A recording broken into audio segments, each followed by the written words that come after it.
What is up? What is up? Welcome to the NBA Rundown, courtesy of Run Pure Bets and Run Pure Sports. Thank you for helping me out, Devin, with the cue card. And I am so excited. The NBA is back. One of my favorite sports to watch, one of my favorite sports to bet, and of course, one of my favorite sports to break down with Tyler and the members of the Run Pure Sports team. On Tuesdays, we will be bringing in the great Travis Mangone to help us out. Travis, you've been a Tuesday staple now for a couple years. Excited to have you here on opening night where we can break the slate down. And this is a lot of fun for everybody because there's no hardwood show today, right? There's no up to lock show. So this is your best chance to get a look.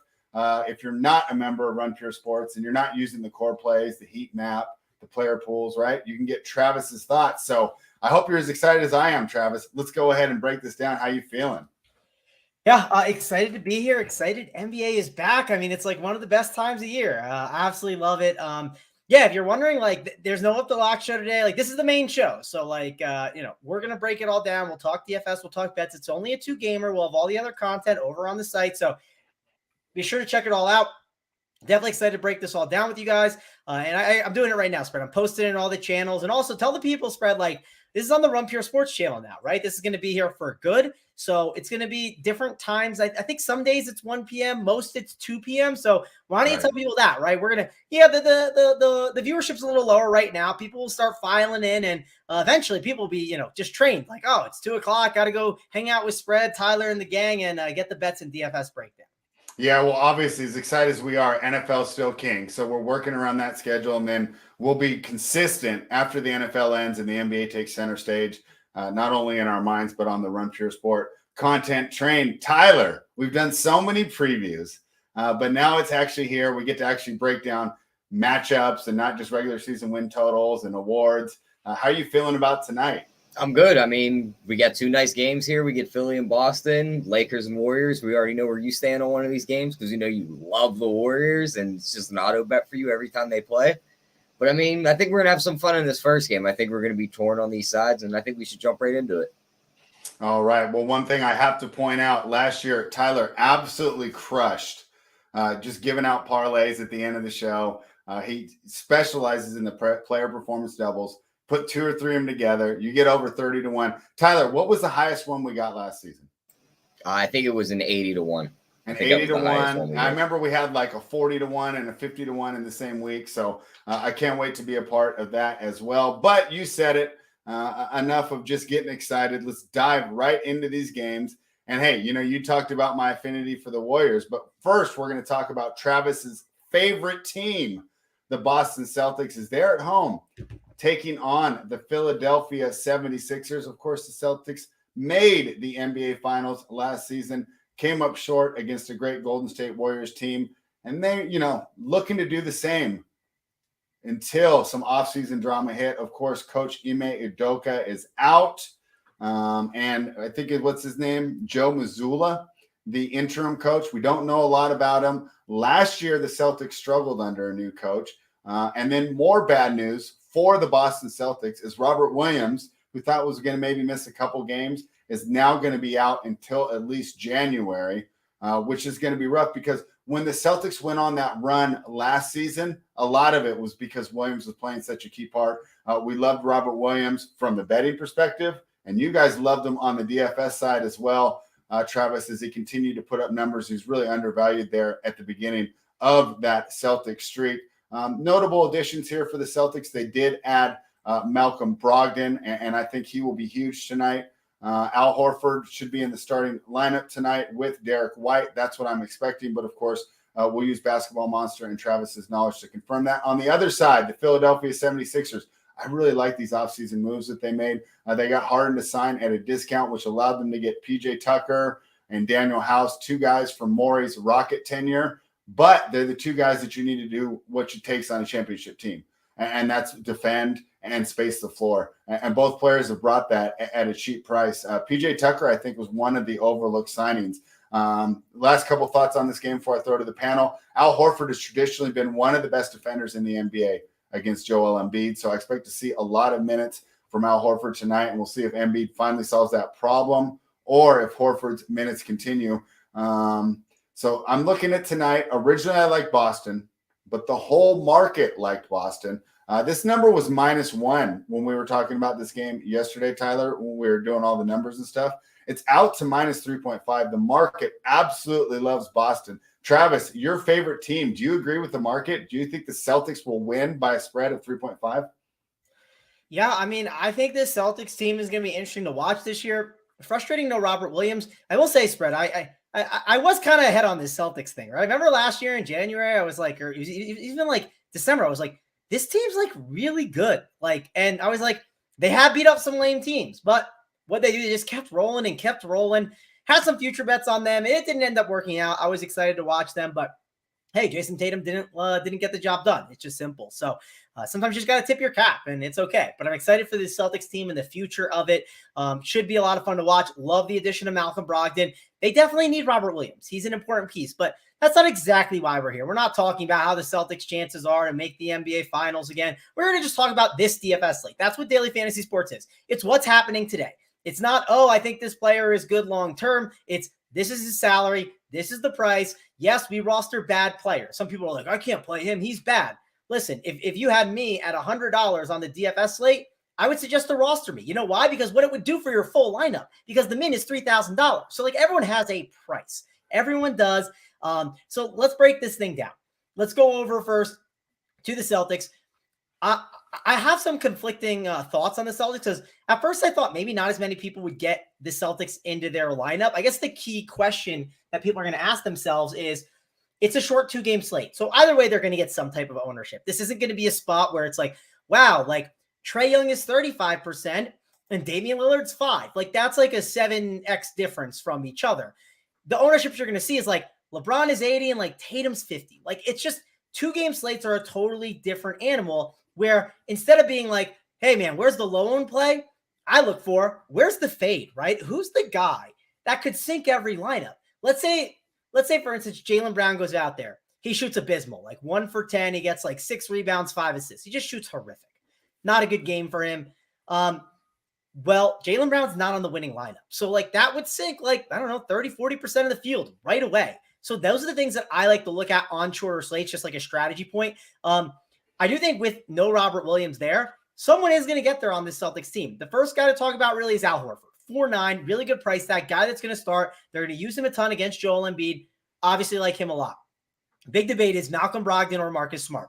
5.2 and 4.9. Both really good price tags. Also, guard not as deep. It seems like the spend up positions today are more at the forward position and like maybe the center, where you can make an argument that spending down at guard is the route that people are going to go. And if you just want to be different right away, like just simple, plug in James Harden, plug in Jordan Poole, and don't play the spend down guards. Yes, it's uncomfortable, but that's just the simple route that you can go with. These are things that I talk about in some of my content, my single entry 3 max stuff. So just like to call these things out. I'm not saying that's what you need to do, but that's the route right away to be different and then plug in good plays and call it a day. Because if you did play a James Harden up top, you are going to have to sacrifice for someone. I know we're on the Celtic game and I'm going all over the place, but like that the context is important with the slate because those spend down guards are going to be peppered. They're going to be getting exposure. They're good plays. I obviously like Smart. I like Brogdon. My lean right now is Brogdon, but you could make the argument with Brogdon being in an unknown situation. Maybe it's a better option to go to a guy like a Marcus Smart, but depends what that $300 does for you because there is a little bit of a price difference there. We're talking about Jason Tatum. Like you are going to have to debate. Is it Jason Tatum or is it LeBron James today? No Robert Williams could be very valuable for a guy like Jason Tatum. You could see Jason Tatum get more run at like that 4 position and like even maybe at, I don't know if they would go him at the 5 at times with Embiid out, but like, I guess the point I'm getting at is there's no Robert Williams. So someone has to soak up more rebound opportunities. Is it all going to go to Al Horford or is it going to be more of a team effort? Probably more of a team effort. And Jason Tatum could certainly be a part of that. So, and if he gets those rebounds, right? What do those rebounds turn into? They turn into maybe going coast to coast, turns into passes that lead to assists, turns into a lot of different things. So do think that a guy like Jason Tatum is on my radar, but I am going to have the debate. Is it Tatum or is it LeBron? Yes, you could play both, but then you have to sacrifice in other areas. But I think that's going to be a conversation point that we have. Same thing with Jaylen Brown. Maybe you can't make the Tatum versus LeBron thing work where you have to drop a little bit down to go to Jaylen Brown instead. But overall, the first couple guys that I think we just want to like hone in on here is Horford is like the number 1 play on the Celtics if you had to pick. If you just straight out fade him at that power forward position, man, that's already like a big differentiation because I think he's going to be one of the chalkiest plays on the entire slate. Then the next value plays are Brogdon, Smart, and then you have to decide how you're handling these stud Celtics. Are you playing them or are you playing some of the other studs on this slate? Because we have a lot of them. That's really kind of my overall thoughts on how I'm handling this one spread. Those are really the main Celtics that I'm looking at in my lineups. I should call out Derek White's price is solid and shouldn't be completely ignored. But, I mean, it just depends what his ownership's going to come in at. Because if it comes in like really, really low, it becomes a little more enticing. But he has a pretty nice price tag where I still think he gains some. And you're just kind of playing Celtics roulette, it feels like, with some of these guards tonight. If you're as excited as I am about the NBA season starting up, make sure you hit that thumbs up button. I'm sure you're subscribed to the channel, but if you're not, alleviate that mistake right now. We appreciate that. Travis, great breakdown. I want to ask you real quick before we go to Tyler about some of the ways that betting correlates to DFS, because I see that we have some new viewers here, and I really like the way on the show over the last 2 years, we've always correlated our betting breakdowns with your DFS breakdowns and just used them to be better at both of them. Tonight's games, the totals, 216.5, 224.5, 8-point difference, not really too much. But my idea here is that this Lakers-Warriors game has a much better chance of just completely blowing out the total, right? Of being a sweat-free run, right? Where it comes in at 240, 245. Are you looking at the total at all tonight, or is that something that you're just completely thrown off your radar and do you think it's a lot of noise and not necessarily any signal? Sorry, was that to me? I was not paying attention. attention. For you. My bad. I was reading other chats. I thought I did my usage. Man, you're getting me back in there. What was the question? So the question real quick, 8 differences on the total, 224 in the Lakers game, 216. Just from us running the numbers, we think that the Lakers game has a way better chance of like completely blowing that total out of the water and being a 240 rather than a Celtics-Sixers game. Because you look historically, those games used to be tighter, harder fought, and they have more tendency to go under, where the Warriors can blow totals out of the water. Are you looking at the total at all when you're making these lineups tonight? Not as much today. Totals do matter, but the big thing to mention here is like the Warriors. No one's supposed to play over 30 minutes now. Is Kerr? Do you believe that? Yeah, is Kerr a liar? That's what I was about to follow up with. Is Kerr a liar? We don't know, but people are worried about that. Like they definitely are. I think personally, if you built like one rule you could set on your teams today that I think is intriguing is, I was talking to one of my buddies about it, and I ran teams already, and there's not a lot of Warriors popping up. If you said give me like at least one Warrior, like, and especially if you said give me 2 Warriors on every single team, not saying you should, but that right there, no one's doing, because everyone is afraid to click on Warriors today, which is going to push ownership up on all these other players. It's just naturally going to do it. So I don't think the totals matter as much today. I think they matter more on these other slates. The 2-gamer, I just don't care about it as much. I think you can make the argument that price tags today are more valuable, especially on that Lakers side. That's what I really want to talk about, the prices specifically. That's going to be a key thing. Also, positions matter too, right? Like, yeah, totals are important spread, but like, let's say like it was a 2-game slate, and you have a teams that like just don't have any center options. Like they're just like garbage centers. And then you got like Jokic on the slate, and it was like the lowest total.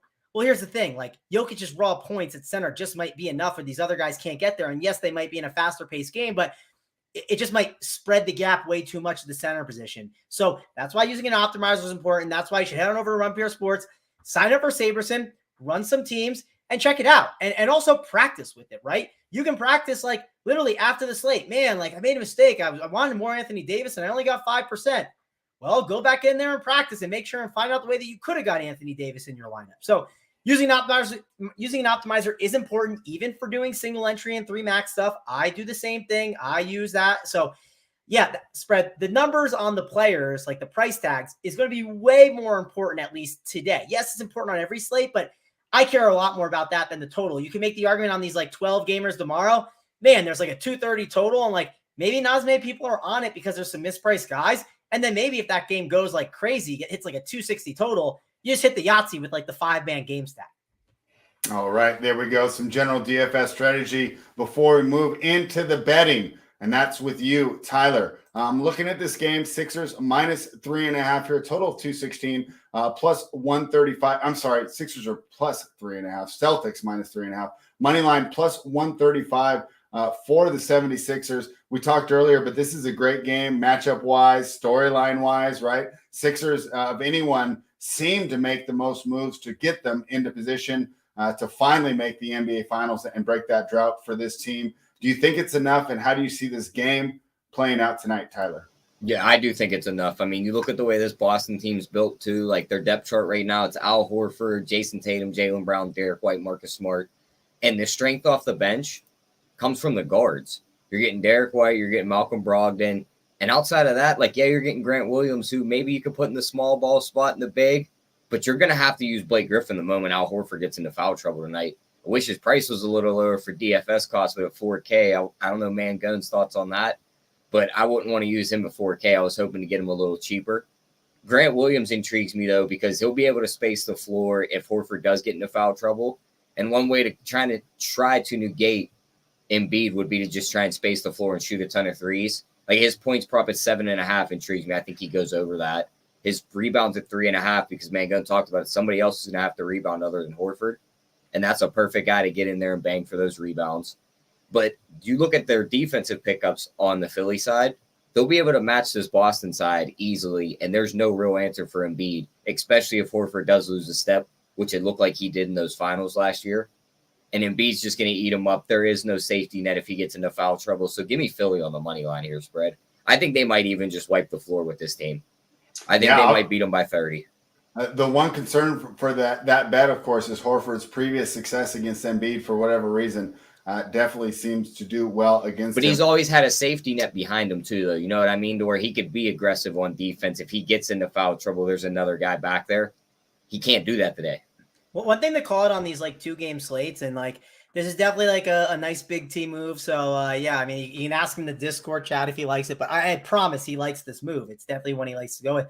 Sometimes he just says, like, this game's going to blow out. Like, don't play anyone on one team, right? Like let's say the Celtics. You just said – you X'd all the Celtics from your pools and then you ran everything, man, you get some different teams than everyone else. Not saying that that's something that, like, you should do, but if you think a game is going to blow out and you think the final score is 120 to like 79 and the one team just rolls and the other team pulls their guys and they don't play in the fourth quarter and you see a bunch of clowns out there playing the rest of the way, don't be like, oh, man, let me grab Jabari Parker and put him in there. I don't even know if he's still on the Celtics, but I remember he was there last year. But the point I'm getting at is, just fade those guys then. If you think that it could go that way, maybe you're doing 150 lineups in that $5. Maybe you say, let me dedicate 20 lineups to just a full-on Philadelphia owns them. You make sure to put in Embiid, right? You lock him in there. You make sure to have maybe at least 2 or 3 Sixers and then run it with 0 Celtics. Those are some unique routes that could easily get home and could easily work. And that's something you can do in SaberSim. You can go on SaberSim and say, hey, the score is going to be 120 to like 80. Well, then the projections adjust for it. It basically like changes them up and lowers guys and hires them, or you could go in and lower them and hire them. Like, it's just very simple. So these are routes that you can build and kind of create different variations that maybe other people aren't on. Again, think about it. How much percentage of the field is going to actually do that? How much percent is going to have 0 Celtics in their lineup? It's going to be so low. It's like playing the underdog, 5 of them in football, right? If you played 5 Broncos last night and then you played 1 Charger, no one was doing that. It's going to be the same thing on this 2-game slate for the Celtics. So just a little bit of game theory to talk about and mention. It is kind of more of a game theory type of slate. So something to think about. And that route is not going to hit at a 50% rate, right? This is not something to do in your double ups, your cash games, anything like that. But there's $1 million up top tonight. I mean, it's just simple. We're trying to ship it. It's only $5 to get in. This isn't one of those like 555s. It's not like a $4,000 milli. Try to take some shots here. I mean, you don't get these too often. Yeah, great point. I'm fully down to fade the 2 Boston main guys because you look at what Philly can throw at them too. Like PJ Tucker has done his thing to Tatum before when they played against Miami. He also kind of laid the blueprint on how you stop Jaylen Brown, and Philly has the bodies to do that. You let Tucker go chase Tatum around. You put Harris on Brown, and as he drives, you have the other 2 guys close in and just start stripping at the ball. That negates both guys. I think that gives you the blowout script. And I think the guys you only play on the Boston side maybe are like a Grant Williams.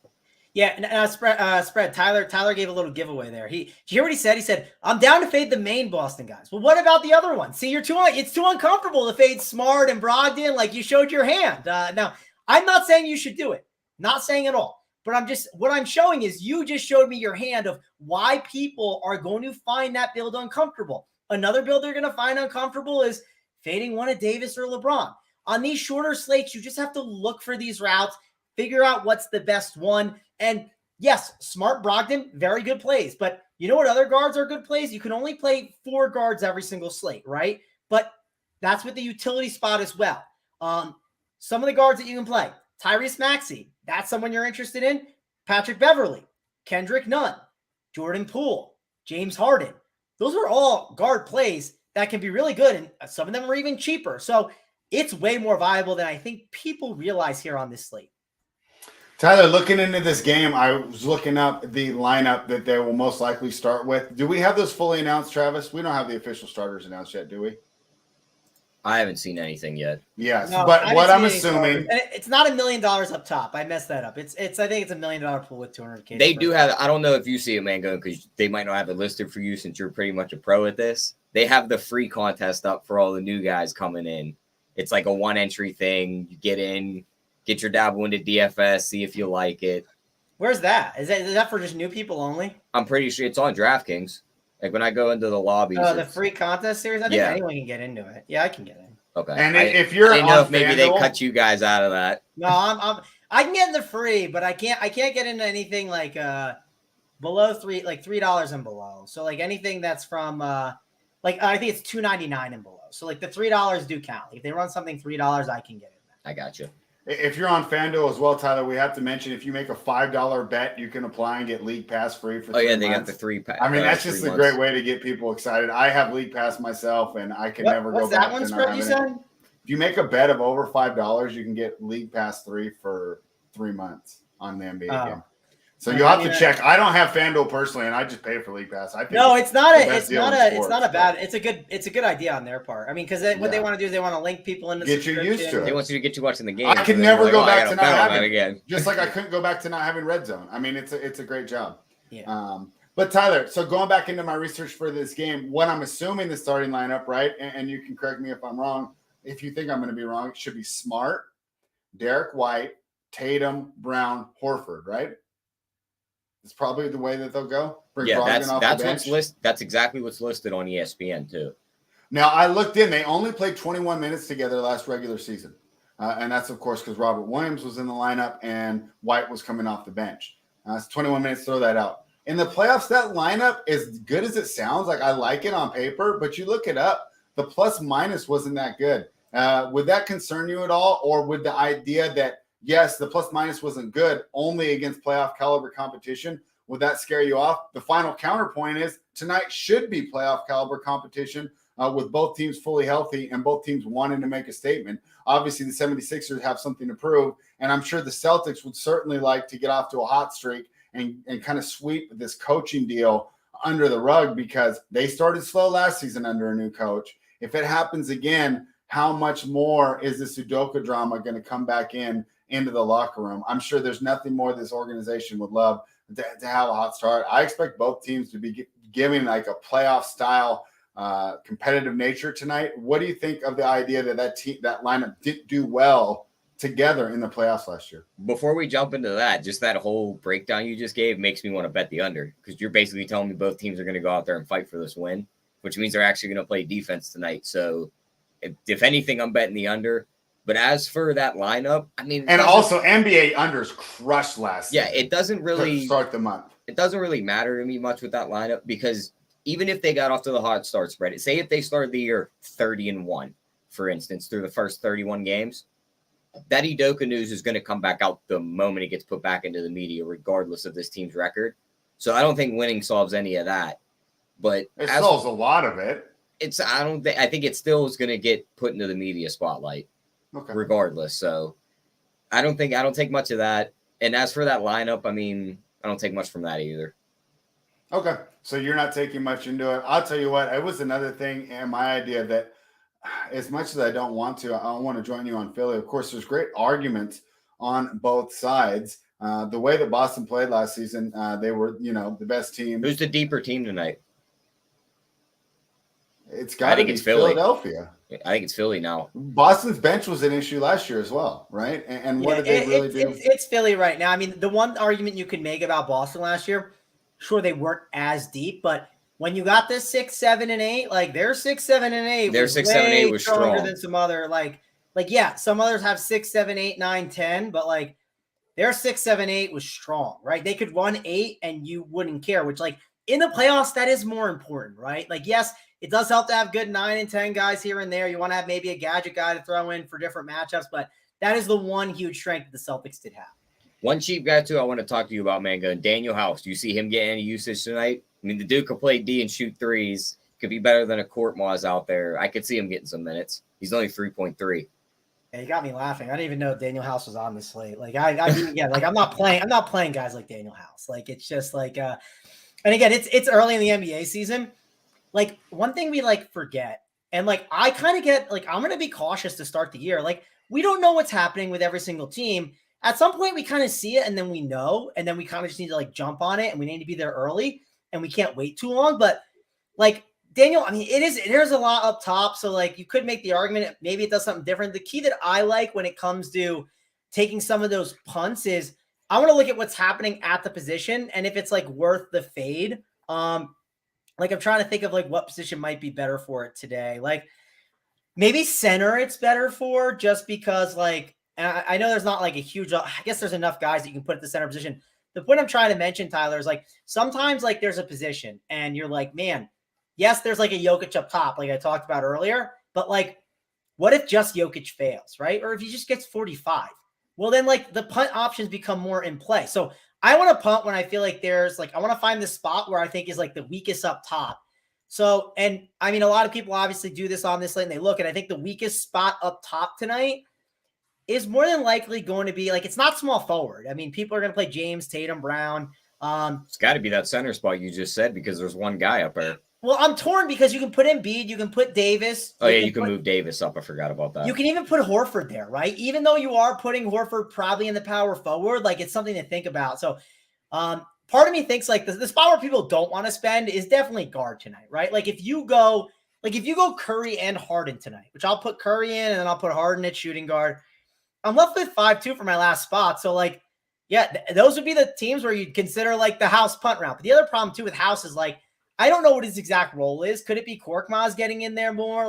And if you have a lean on something that you have seen over other people, the start of the season is the time to take the shot, right? It's the perfect opportunity. So projections are not going to be as sharp now, right? When are projections sharpest? March, April. Yes, of course, they can kind of be wrong on some things when guys like Walt Lemon Jr., he's always the guy I used from 3-4 years back when he just pops in for the Bulls and is running point guard for 2 straight weeks. And everyone's why is Walt Lemon Jr. doing this? So, but projections are not as sharp right now. Yes, they're good and you need to use them as a baseline. But if you believe in Daniel House, bump him up there. Don't just say I'm playing him, Tyler. Go into SaberSim, say, well, let me look at House's projection. Let's say his projection is at 10 DK points. You like him a lot. Bump him to 15. Are you getting any of him? Maybe you lower LeBron and you lower Tatum down 3 DK points, and maybe you're still not getting House. That shows me the answer that maybe he's not as good of a play because of the way all the projections are forming out. So it's something to think about when you kind of build out your teams. And that's some ways I would take my approach of trying to figure out which guys to go to. So it's definitely an interesting slate. Like I said, my key thing isn't looking for the Daniel Houses to win you the slate, Tyler. My key thing is who are the fades? Who are the guys? Because let's say LeBron goes out there and only puts up 25 DK points. He's not on the winning lineup. It's just simple. Now, Embiid, or not Embiid, I guess we could use the Embiid example for you, Tyler, but there are routes where let's say that Horford is on the winner, right? But Embiid, maybe you just need him at the center spot based on the way the slate goes. Embiid's raw points of 48 could be on the winning lineup. It's just simple. So that's why I caution people to don't take guys out of your pool. Just lower the projection. And if you're still getting Embiid on teams, well, there's a reason for it because of the math and things that you're just not seeing. So that's kind of the approach that I would personally take when using an optimizer. All right, this game theory breakdown brought to you by runpuresports.com. If you're not already a member, I don't know what you're doing. Head on over, change that mistake right now. Join runpuresports.com. And of course, please give us the thumbs up if you're watching the video. Unless you're watching upside down, then hit the thumbs down. Thank you for doing that. Travis, let me ask you just some questions here about these spend ups. Joel Embiid is the highest guy on the slate. 9,900. We've talked about his problems with Horford in the past. How much Embiid do you envision? I know you haven't run your projections yet, and I know things can change, but how much in Embiid do you expect to have if you're making multiple lineups? I like Embiid tonight. I mean, the real question is, I think the three best, I shouldn't say three best forwards, but the three best big men of the slate for me are Embiid, Davis, and Horford. Those are the guys I really like. And then that naturally goes down to a spend down build in some other spots, right? I think one of the best routes, maybe is Horford's good chalk, I think. And then I think maybe just picking one of Embiid or one of Davis, which is uncomfortable for sure. I think Embiid's ownership, if you compare to the stars, I think the number one stars that are going to get ownership are LeBron, Davis. I think a lot of people are going to put in both. I don't think there's anything wrong with that, but I think a lot of people are going to put in both. And that's because, look, they don't have a big man. So, you're going to see LeBron play at the 5 at times. You're seeing them play with, I shouldn't say a bunch of clowns, but just dudes that aren't usage guys. Patrick Beverley, a usage guy. Is Kendrick Nunn? Now, Kendrick Nunn's going to spot up, shoot more. Yeah, he'll do a little bit of handling, but playing next to Austin Reeves, is Austin Reeves all of a sudden just going to go out there and light it up? I mean, maybe at one point, but I think overall, LeBron and Davis, they're going to be staggered with Westbrook. They're not going to be playing with him to start out, and then it's going to be just an absolute mess. So overall, I think Davis comes in higher owned than Embiid. I think Embiid still comes in ownership though. You're not going to see him not owned at all. Think about that center position. Most people are going to put their Horford and their Davis in that center spot. You want one thing that'll really make a difference, spread instantly. Plug in Davis at your center and plug in Horford at your utility. Now I'm forcing you to play two forwards, at least at power forward and at the end of the forward position. And then you also still play a small forward. So now you're having a forward-heavy team where you can't put an Embiid in there. So I do think that you're going to see Horford come in at higher ownership than Davis. Then it'll be Davis, and then it'll be Embiid. But again, Embiid will have ownership because people are not spending up on Steph Curry, Jordan Poole, Klay Thompson, James Harden. It's just they are coming in at lower ownership. The build tonight is really simple. It's pay up for forwards, maybe a center, and then go down more at the guard position. That's just the route that people are going. Tyler, let's move back into the betting space, talk the conversation there. We both seem to like Philly. You like the money line. I might play it safe, take the points there. We both like the under of 216.5. And of course, do what you've done all last season. Start it this year. Let's talk about the props that you are looking for. I actually circled a couple in this game. I do actually like Jaylen Brown. I know you talked about fading him earlier. I might be opposite with you there. I think he's going to get a lot of usage. The Sixers defense should be focused on stopping Tatum. And you talked about PJ Tucker possibly being deployed to do that. Should naturally open up some more usage for Jaylen Brown. I think he does get there. And even though Al Horford, not really considered to be a strong rebounder, I think we get some value there with them not adjusting to Robert Williams being out. His total set at 7.5. And it's just out of necessity. I think he's going to have to do it, even though he's not the best rebounder. Talk to me about those two props, and then, of course, some that you've circled. Yeah, I like the first one a lot better than the Horford one. I'm just not big on Horford tonight, and I think the foul trouble could get into him. And he's never been a good rebounder, which is why it's tough, because situationally it makes sense. If I was going to bet that, I'm not betting him over 7.5 rebounds. I'm crossing my fingers and hoping he doesn't fall on 8 or 9. And I'm just betting his double-double at plus 360. See, and that's why I love talking to you about this. That's a much better way to approach that. Talk to me about some other props that you've circled. Yeah, but speaking of Jaylen Brown, I mean, you look at his turnovers props on DK here, over 2.5, plus 105. The blueprint was laid in the playoffs how to get this guy to turn over the ball, and he does get erratic with it on passes. Sometimes he could easily get to 3 turnovers in this game, and at plus money, I like that. You spoke on rebounds and Horford. I'm going on to the other side. Give me Embiid over 10.5. I think he might even get that number before halftime. He's just going to be down there by himself, basically. And if he knocks Horford out with foul trouble, he's going to gobble up all the rebounds. So over 10.5 on him. His points are set at 26.5 also. That seems a bit short for a guy who averaged right around 31 last year. So don't mind hitting the over there. But then we like Philly here spread. So we're going to go right to those player performance doubles. Because when we get a plus 130 dog, we're going to get great prices on these. I mean, James Harden to double in this game and Philly win 3-1. Tyrese Maxey to score 20 and they win plus 330. Embiid to hit 2 threes and Philly wins 4-1. Like, there's different ways you can approach this. Embiid to grab 14 rebounds and they win plus 540. I love that one. Yeah, so there's like a ton of ways you can come at this. I like that Embiid won the most. I'm not going to play with his points because they have a one where it's Embiid 35 plus points, Philly win 9-1. I don't think he reaches 35, but if you think he explodes here at 9-1, it's worth the shot, I think. And of course, you can get Tyler's final bets over at runpuresports.com. I'll be knocking out sides and totals. Tyler will be hitting the player props. They will be on the sheet. They'll be in the Discord. And we look to build upon last season's success. Travis, one last thing for you before we move into the next game. Isn't it crazy that we've gone this far? And I mean, he's came up a little bit, but not a lot of talk about James Harden, who used to be just a daily fantasy monster. You used to have to begin the slate on really deciding how we're going to get to him or how can you effectively fade him. He's kind of disappeared into the woodwork after last season, but he could be in line here for a big game tonight. I wouldn't be surprised to see it. What are your expectations for James Harden tonight, especially compared to the projections you have for him? Yeah, I mean, you're bringing up good points, Brad. I mean, James Harden is not going to be someone that people want to go to as much. Again, he's not going to be 5%. It's just not one of those slates. But he is just going to be the stud that people don't go to as much. They're going to pepper these other guys that we talked about a ton. So, yep, he's a really good play spread. He's someone that I'm considering, someone that I'm going to think about. But at the end of the day, some of these guards are really good options. So that's kind of one of like the problems. Like, most people are going to want to go to that spend up build in those other spots. Also, we saw what James Harden did last year, right? And everyone's like, James Harden's fat. I don't want to play James Harden. He doesn't care. Dude has been grinding in the offseason. Like, let's not ignore that. I mean, the dude has gotten a lot skinnier. So if you want to be ahead on the curve, let's say you're betting, like, let's say you came in this year and you're like, man, I think James Harden, he could have an MVP campaign.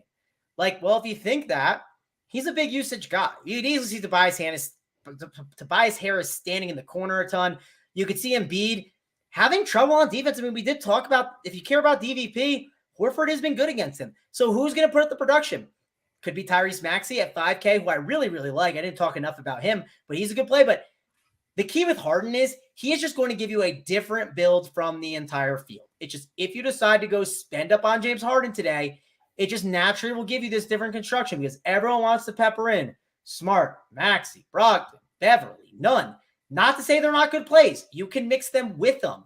But it's key that if you decide to start and just put Harden in there, you're just going to have a different path than other people. All right. RunPureSports.com. Give us that thumbs up. Let's talk about the evening game. Starts at 7 for me, 10 o'clock for you guys out on the East Coast, but it's going to be a lot of fun. The storied franchise, the Los Angeles Lakers, are now catching 7 points in Golden State, where Golden State begins their defense of last year's championship. Of course, we talked about turmoil with the Celtics, and the Warriors would not be outdone, of course, with the video emerging. I'm sure you guys have all seen it. If you ever opened a social media app over the last month, Draymond Green knocking out Jordan Poole. How does that affect chemistry? I have a take, and I'm going to get these guys to talk about it as well. But let's just talk about some basics of this game. Before that, of course, the Lakers, they overhauled all their role players once again. They didn't seem to add many shooters, though, so still a little disappointed. The big name addition in my mind is Pat Beverly, just for what he can bring to this team defensively, attitude-wise. The team could be a little lackadaisical last year, and I think that's kind of what happens when Anthony Davis is one of your team leaders. So that was one move that I believe that was a good move to kind of try and offset that. Still worried about the lack of shooting, and what will Russell Westbrook's role be now? Travis, have you confirmed whether or not Westbrook will play tonight? I'm seeing a questionable tag, and I know that he hurt his hamstring in that final preseason game. Travis, have you heard? Do you expect Westbrook to play, and how much does that even affect your projections? I assume he's playing. I mean, Russell Westbrook fights through stuff normally, but you never know. It would affect things because, man, like then it'd be really hard not to play a lot of these guards on the Lakers. And then like Austin Reeves, I think would come even more into the conversation because I think Westbrook's going to soak up a lot of usage on that second unit. And when he soaks it up, it's going to hurt some of these guys that play alongside him. We don't really know which guard is going to play alongside him most. Will it be Beverly? Will it be, Reeves, you would assume, would play a lot with him. But I do think it hurts some of those guys. And on the flip side, if he's ever out, it's going to help them because I don't know, Spread, if Westbrook's out, who runs the second unit? Isn't it Austin Reeves, right? It is. Yeah. Yeah. So and he had a great preseason. He really looked like he talked about working on his game. I think you can be excited from him if you're a Lakers fan. And when we need those punts, probably not on this slate, Travis, right? But when we're back to the 8 or 9s, we want to spend up for Jokic and Embiid. He might be a guy that we're looking at. Yeah, and listen, he's got good game. His game's not like my golf game. That's unique. Austin Reeves, though, Austin Reeves, he's good. Like, people don't get it. Like, LeBron has always talked about it. He's like, whenever he said, like, yeah, I want to play with this guy, like, they've played and they've been pretty good. I'm not saying he's, like, amazing in evaluating talent, but LeBron knows what works with him. I'll at least say that. And Austin Reeves is a guy I wish they played way more. Like, I don't get why they didn't play more. So, I think he could be in play, obviously, if Westbrook is out. That'll make even LeBron and Davis, like, their usage will just shoot through the roof. And also, let's not forget, when you kind of, you get clowned on a little bit, I don't know, it hurts a little bit, right? Anthony Davis, he's going to come out here for a big game, I think, tonight. So is LeBron. These dudes are going to come out here and try and win. They're not just going to go out there and go through the motions, be like, it's game one.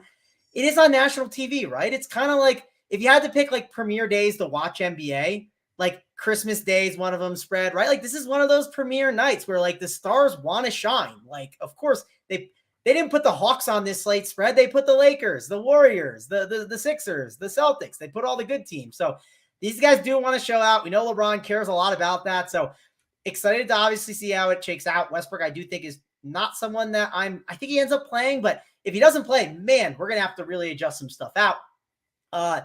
Patrick Beverly doesn't seem like a big deal, but I think he matters a ton here because his price is just way too cheap. Kendrick Nunn is like probably like one of the best values on the slate. I mean, when you're 3K, you just don't have to do as much, Spread. That's why I said at the start of the show, like if I was $100, Spread, you'd want to roster me. Like in baseball once, this is so funny. This is so far back. Kike Hernandez, when he was on the Dodgers and he was like one of these platoon guys, he was $100, I think, or maybe $900. Like they just made a mistake on like whatever his price tag was. And it allowed you to just get every stud in your lineup. And the dude literally, like, there was a chance he wasn't even going to play. Like, people, like, the Dodgers, they put their lineup out late, and people were like, I'm still going to play him, because what if he pinch hits? And it's just like, he gets me everything for my team. Kendrick Nunn unlocks so many things for your team, where, again, if you full faded Kendrick Nunn today, which I think you could do, well, let's say you do it. What's the best way? Is it to find a pivot like a Daniel House Tyler? I don't think that's the way. The way to do it is maybe pepper the mid-tier. Maybe play Jordan Poole, Tobias Harris. Again, not saying that's what I want to play, but what I'm trying to get at is that is a construction that maybe that build of all mid-tiers will be better because let's say Kendrick Nunn does have a good game. Let's say he gets 18 DK points. He might not be on the winner if a lot of the raw point plays don't get there and they don't have massive games. So that's something to think about. Because like 18 is good. You want it, but listen, if they got 18 right now, I'd sign up for it right away. But those mid-tier options sometimes can absolutely smash, and it could be the build and the route that ends up getting the job done. So, yeah, I think overall you're going to want to look and wait for this Westbrook news. I think he's going to end up playing LeBron and Davis. I've talked about them a little bit, but I want to keep going and talking about them because I think most people are going to slam both into their lineups today, and maybe making a rule of just one or the other, right? You could easily go into Saber and say at most one of LeBron, at most one of Anthony Davis. Setting that rule, not saying it's going to naturally make you different, but man, like those are things that I look to do. Let's say you hop on SaberSim, you run a bunch of teams and you see 4 Lakers on every single team. Well, what if I told you just set a max rule of 2 Lakers? Well, I mean, your teams are different right there. Like, I mean, you could take a set of 20, run it with a max of 2, set of 20, run it with a max of 3, and then maybe set another 20 with a max of 1 or max of 5, right? Those are just different things you can do that you're getting smart lineups when you're building on these slates where you don't want to be on the same path as everyone else. Like if I know that like let's say like 3 guys in my lineup are going to be like 50% owned, like, and then I really have to find like a 1% guy, a 2% guy, and just take some darts. So those are things that I just think about when kind of constructing out my teams. But yeah, overall, like LeBron, like Davis, there are going to be good plays that I am going to. For cheap, Kendrick Nunn is a really great value. Patrick Beverley, another good guard that you can go to. But again, guard has a lot of really good options that you want to go to. I think Austin Reeves could be a really, really interesting pivot on this Lakers team that could get some run late that you don't expect. And then, I should mention Lonnie Walker. He's another one of those guards that could see some interesting run. Let's say the dude gets hot. Well, it's hard to take him out. And of course, they're going to ride that out.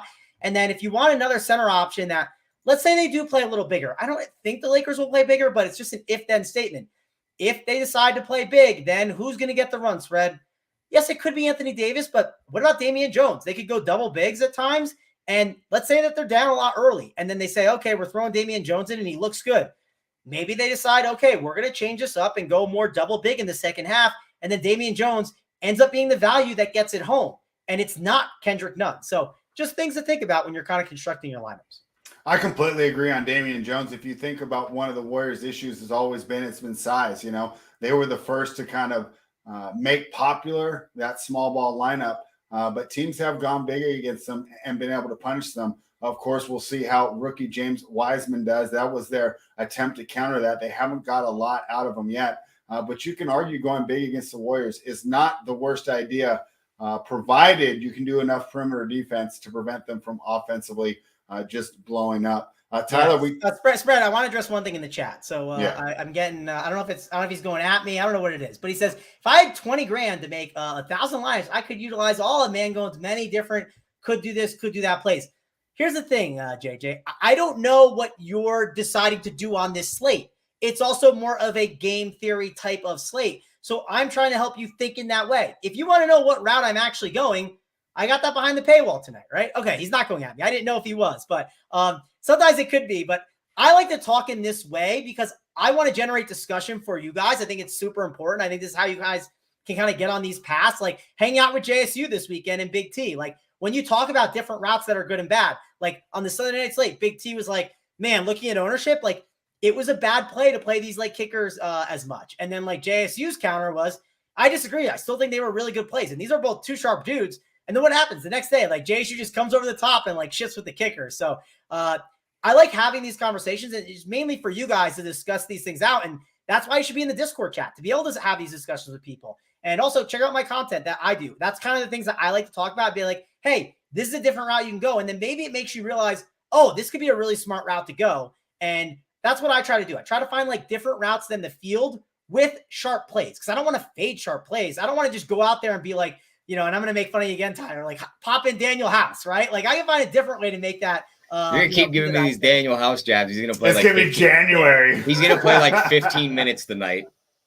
Yeah, here's the thing, Tyler. This is how it works on the Run Pure Sports YouTube channel. Daniel House is going to ship everything now. Like absolutely everything. Like going to be an absolute monster. He's going to be the next Tony Snell. I mean, when you look at their roster too, there is no backcourt depth behind PJ Tucker in that power forward spot with Harris in the starting lineup outside of him and Georges Nang. So take your pick on those two guys. To be totally fair, like the dudes are like Daniel House and these like guys that are not as important. Like I don't even know where all the locations are. Actually, here's a funny one, Tyler. I want to quiz you guys. Maybe the chat can throw in answers too. Does anyone know where Frank Kaminsky is?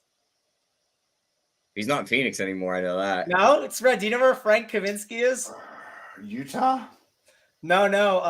Utah's a really good guess. I know he's not in Charlotte because that's where he started. Yeah. Kelly Olynyk is going to smash for Utah. That's a whole other conversation. But Frank Kaminsky. Is he in Portland?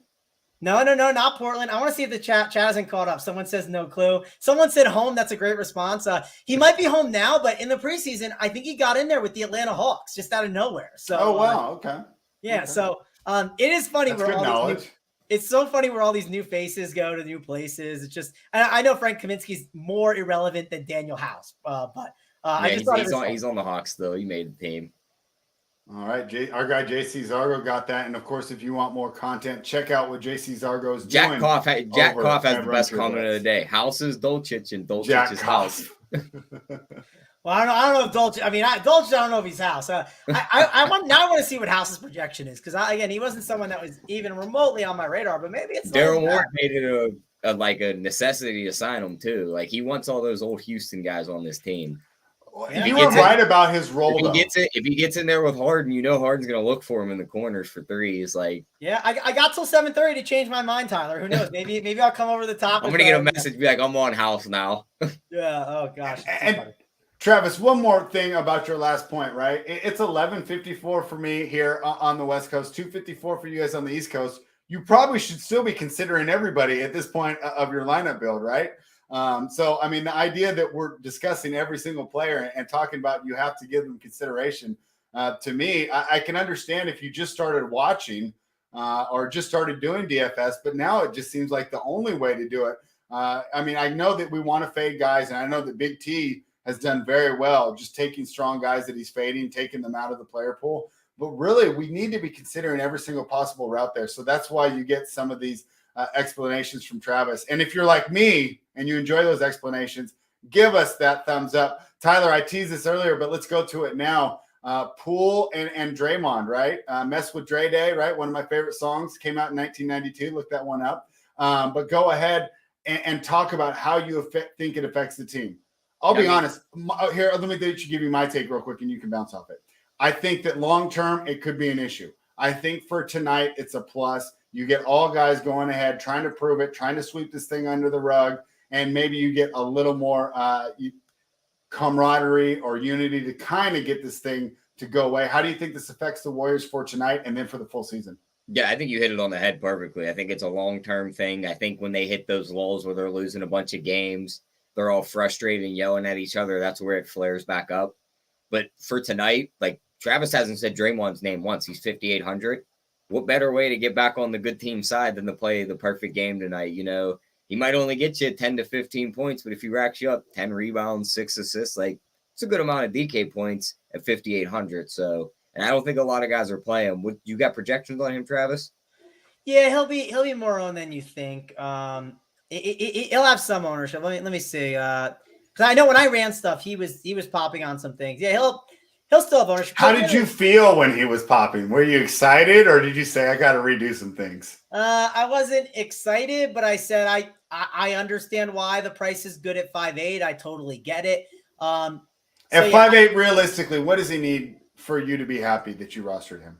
It depends what the other forwards and stuff do, right? Because Horford's a sick play. Davis is a really good play. I mean, there's some good – there are some really strong forwards, but after that, it kind of drops off, right? I mean, if you look at the power forward position in general, there's good ones, right? You feel good about – and I mean, that's the thing. LeBron and Tatum are also power forward, so I forgot about that. They're obviously power forward eligible. But LeBron's power forward, Tatum's power forward, Davis. You got Green. Also, you can put Green at center, so that helps kind of get him in there. But the real key is after Hal Horford, it gets the Kuminga, Blake Griffin, Grant Williams, PJ Tucker. I mean, JaMychal Green, our boy Daniel House. I mean, it gets ugly. That's the point I'm getting at with the cheap ones. So that's why you're seeing it. No one wants to punt down to forward today. It's just, what forward punts do you like? That's just the key here. That why Draymond Green will naturally get some ownership. And one reason I haven't talked about the Warriors is, well, we should, talk about the 30-minute rule, right? Steve Kerr, the guy that we don't trust. No one's playing over 30 minutes. At least we'll see. Is it no one spread, or is it just the main guys? What is He said the starters aren't conditioned enough to play 30 minutes a game. Yeah, I mean. Do you believe that, though? If it's 86, 84, is he really, in the third quarter, is he really going to pull Steph? Yeah, I personally don't believe it, personally. I don't hate. One thing I'll say is, I don't know, man. It's it's the first game of the season. I don't hate if it's 86, 84, getting your young guys in there to get some chances against a guy like Anthony Davis. I don't know. It's just your eyes are on a prize, right? I see it as for instance, here's an example I thought of the other day. When everyone was thinking Jimmy Garoppolo, was going up against the Panthers, it's man, people would hate me because in DFS, if I was Kyle Shanahan, I'd be like, dude, you got to figure it out. You're throwing against this team. You know what I mean? Unless the game's close and we need to start establishing it. I want to force you to throw. I want to get young guys involved. I want to give them roles. I want to try new things. That's something that coaches, I think, should be doing throughout the game. And I know when people get frustrated, they see someone else in there.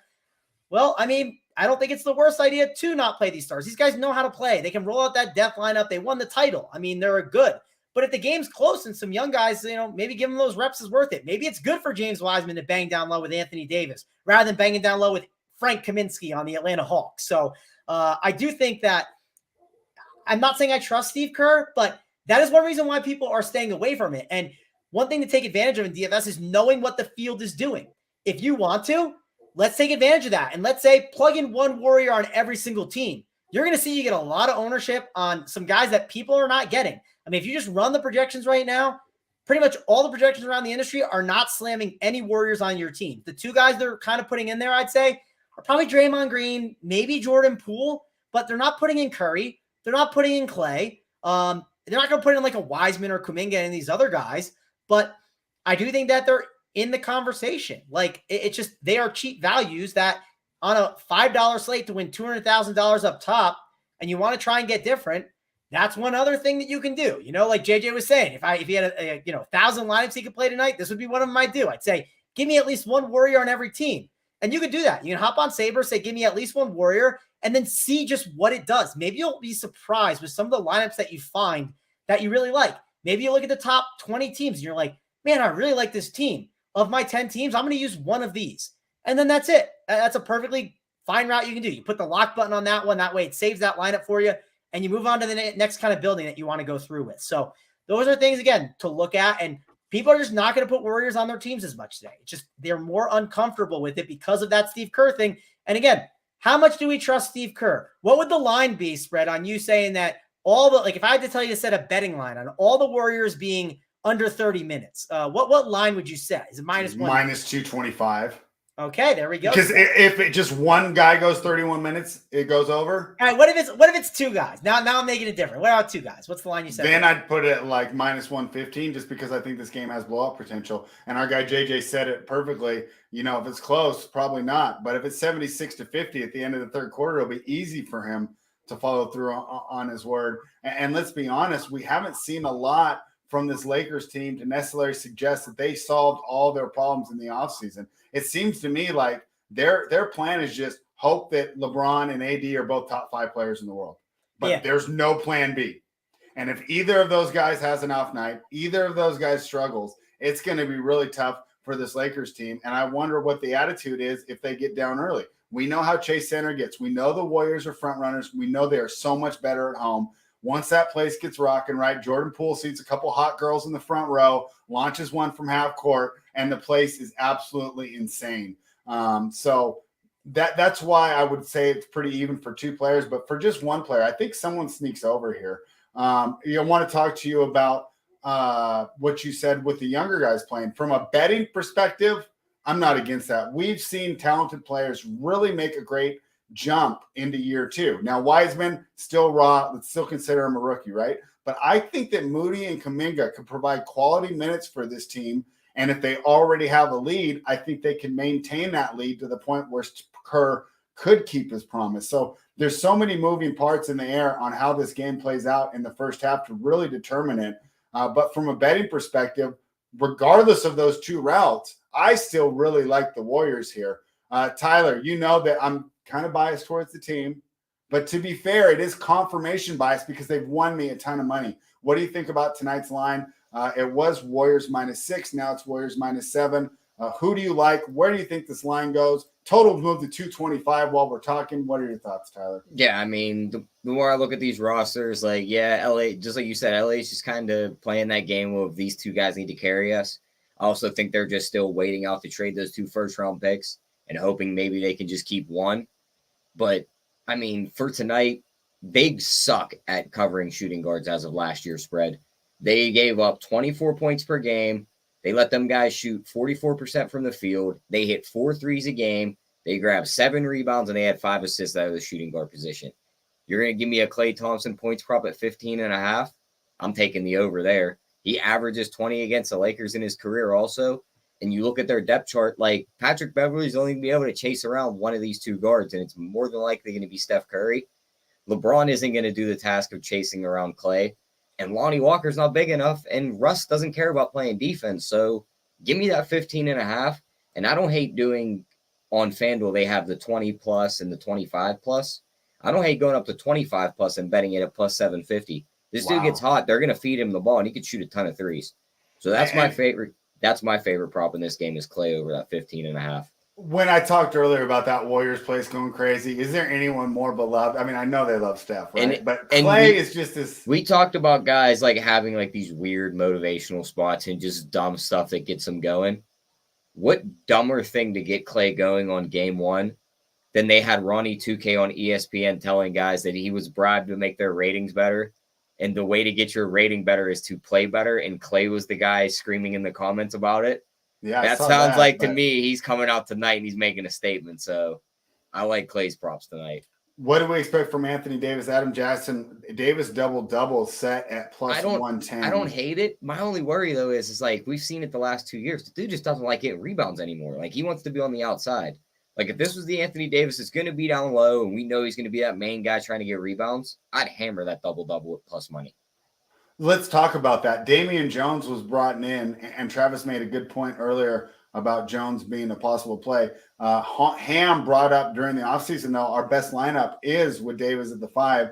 Davis responds, well, coach knows I don't want to play 5, but I'll do what I have to do.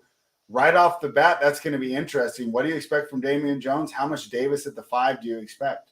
I mean, I think you see a good bit of it. I don't think he'll start the game at the 5 tonight, though, because I think you see the Warriors go out with Draymond at the 4 and Looney at the 5, to where the Warriors can just match that and put Davis at the 4 and Jones at the 5.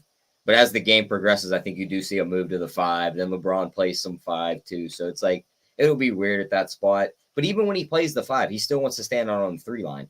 Like they'll send Russ under the hoop to grab the rebounds. That's the only crazy part. So, I mean, it's a wait and see with that double prop for me on Davis. Quick question from Jenna. She says, so I shouldn't play Curry because of Beverly. I don't think that Beverly, even though he's chasing him around, he's not going to be able to He's not going to make that much of a difference. If you already like Curry, I wouldn't change just with the idea that Beverly's going to get a majority of the assignment. Would you agree, Travis?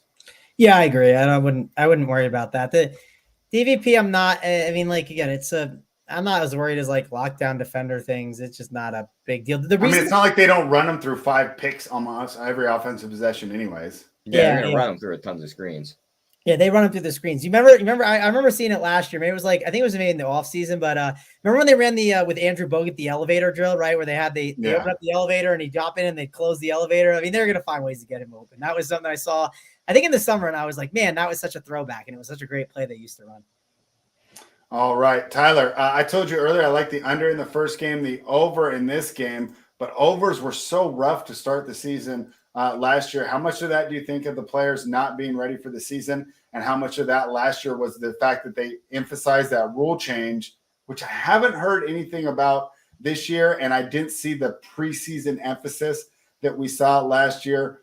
Unders were money for the first month last year, making me hesitant to play the over. But do you think that that's just a trend that's over, dead and gone, and might as well be 20 years ago? What do you think, Tyler?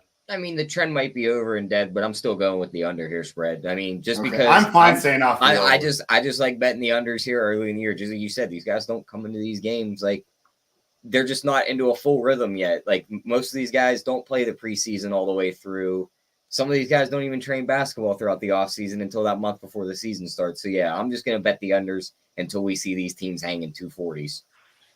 All right, Travis, let's go back to the DFS aspect one more time. Looking at tonight's game, and I know we talked about it, obviously you're going to have interest in a lot of people, but early thoughts on who you're looking to maybe bump up in the projections and who maybe you will drop down in your projections and maybe fade altogether. Yeah, I'm trying to think of like guys that are like maybe not as much like, I mean, obviously like a Horford's gonna pop. Like I want a lot of him today.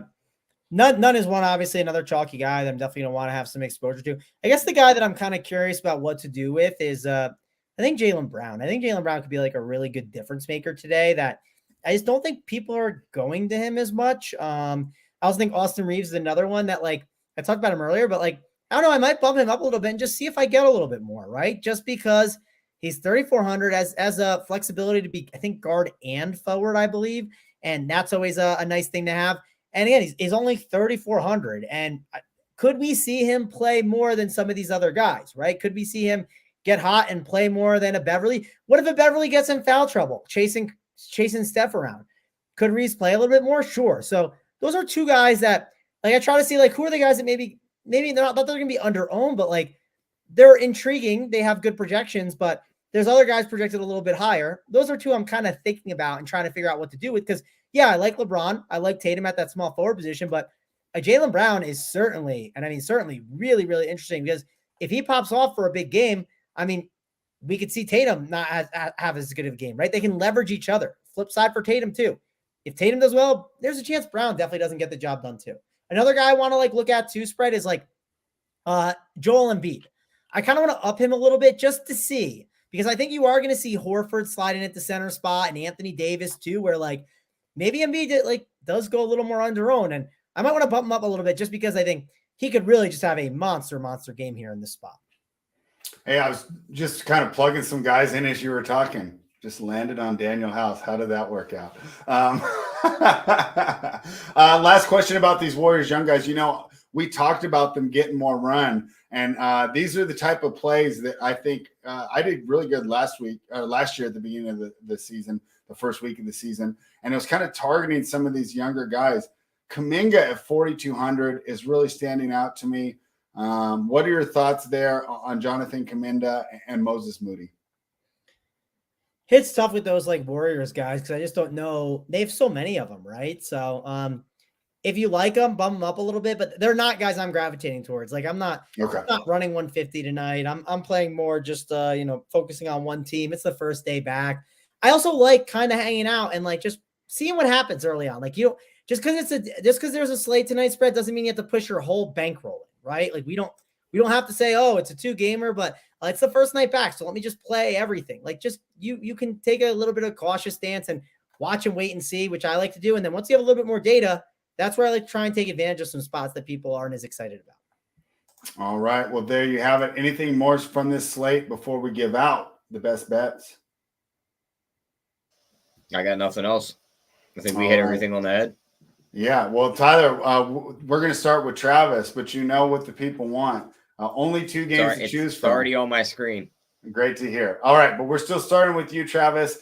You already essentially broke down the DFS slate as well as we could have wanted, as well as we could have expected. And, of course, your core plays, the heat map, everything will be available on runpuresports.com. But the people want to know, Travis, what are you betting tonight? What's your best bet for tonight, side, total, or prop? Yeah, I'm kind of with Tyler. I kind of agree on I think the Celtics could have some troubles. I think this is going to be a good spot for those Sixers. So, give me the Sixers. I'll take them over the Celtics tonight with the spread. Tyler, we'll do the parlay last. So just give me your best bet for a single bet, something around -110. You can shoot for a couple plus 200s, but we'll shoot for the stars after this. What's your best bet tonight, side, total, or prop? I know Big T and those guys like to say leave the points for the next guy, but Mangone took them all, so just give me the money line here. Philly's winning that game. All right. He likes Philadelphia on the money line, and I agree. Guys, reminder, this breakdown brought to you by Run Pure Sports.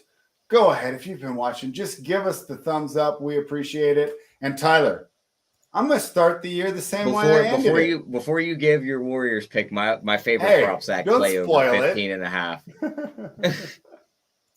Don't spoil it.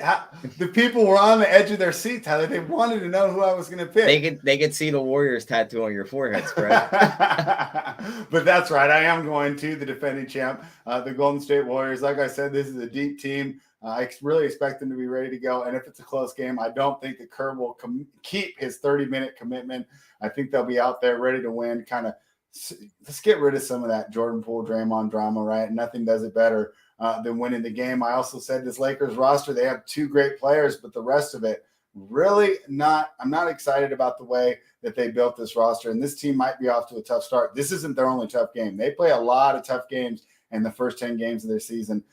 So we'll see what the feeling is around Lakerland 10 games in. But for tonight, give me the Warriors. Run Pure Bets members got it at a better number, but I still like it at the -7 tonight. Like it a lot more at the number that we gave out yesterday, though, Tyler. So there you have it. That's my best bet. Give me the thumbs up. But Tyler, can we start the season right? Can we start the season with a great parlay winner? What do you got cooked up for us? Yeah, the one I'm going to roll with tonight, it's not going to be the performance doubles. Klay Thompson's hit 25-plus points in 3 of his last 4 games against the Lakers. We're going to start with the first leg is 25-plus points for Klay. James Harden has hit 4 threes in 5 of his last 6 games against Boston. He's yet to play one in a Philly uniform, but 4+ threes is going to be my James Harden pick. The 2 guys that I think are going to come out and make a statement tonight, you're getting that at 35-1. You put $25 on that ticket, you're winning $8.90.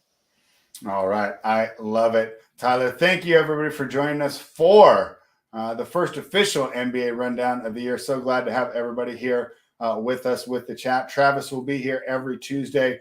Tomorrow we will be at 1 p.m. Eastern because, if you love the dynamic between Travis and I do NFL at 2 p.m. Eastern. So we'll do some NBA at 1 p.m. Eastern. Then we'll switch right into the NFL with Travis Holden and I doing that at 2 p.m. Eastern. Travis, any words of wisdom for the people when they're building their lineups tonight to start the NBA season? Yeah, it's the start of the season. You're going to be surprised at things you might not realize. So feel free to try to make some different stands. If you, let's say you think one thing's going to happen, don't just fold the projections this early, right? Use them as baseline. They're helpful. They're good.